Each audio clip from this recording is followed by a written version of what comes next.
Hello, welcome to the channel, Flesh to the Father. Today I'm going to be explaining why Jesus is the superior prophet compared to the Prophet Muhammad. Now first, just want to make it clear, this video is not to disrespect the Prophet Muhammad or make a video to cause trouble and arguing. I want people to try and see what I'm talking about here. And the reason I do this is because I've discussed with Muslims and about the Prophet Muhammad. And obviously the main issue that most people have is he married Aisha when she was 6. Consummated it when she was 9, and there's also some stuff about owning slaves, and there's quite a lot of controversial things that even the Muslims agree are somewhat controversial. And in fairness to the Muslims, they have provided me some good arguments to defend their case, and they've also explained to me some of the good things that the Prophet did. So I'm not here, this is not a video just to slag them off and disrespect. It's just to evolve the situation. And I was thinking about it, because once I learned more about what the Muslims were saying and how I was like, even though I still think some of it is just crazy and it's hard for me to understand how these things can happen, such as marrying 6-year-olds, they do provide some arguments, such as this was a thing that happened through time, such as King Richard married a very young child. And they're saying that we don't understand it in these times because it was a different world.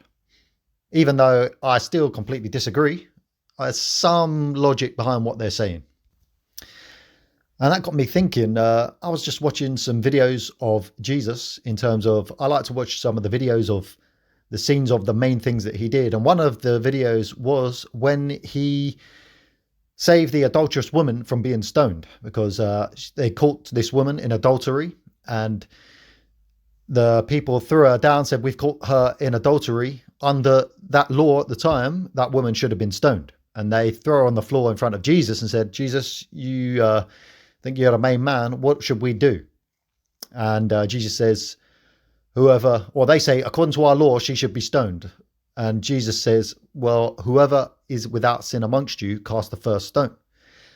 And then he saved her. All the others left because everyone has sinned in their lives because it's part of the sinful world. And he saved her. And the most important part, he showed the mercy to save her. But the most important part also is not just his mercy, but he also said, now go and sin no more. So he saved her, he showed mercy, but he also said, look, you need to stop sinning. So it wasn't some kind of weak, pathetic, oh, I saved her, but he still had values to say, look, you need to stop sinning.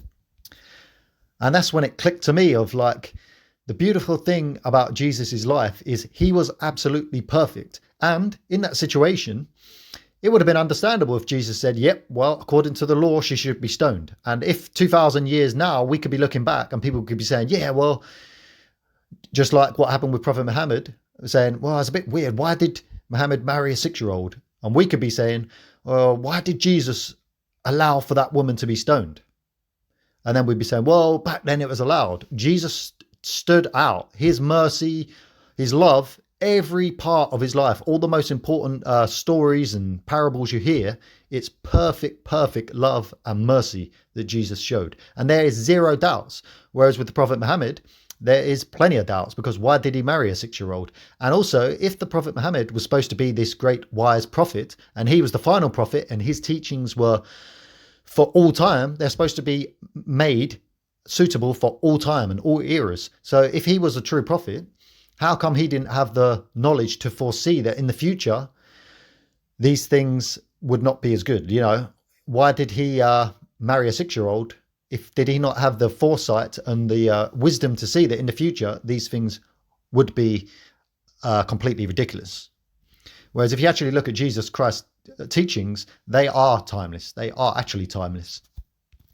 And instead of it being shrouded in doubt after doubt after doubt, such as marrying children, slavery, potential violent stuff that happened and has been promoted, with Jesus, there's zero doubt. It's pure love, pure mercy, and it screams of the true Father and represents the true Father and Christ's divinity, of which I have admitted I'm not entirely sure, but I have no doubt that there is some divinity involved somewhere.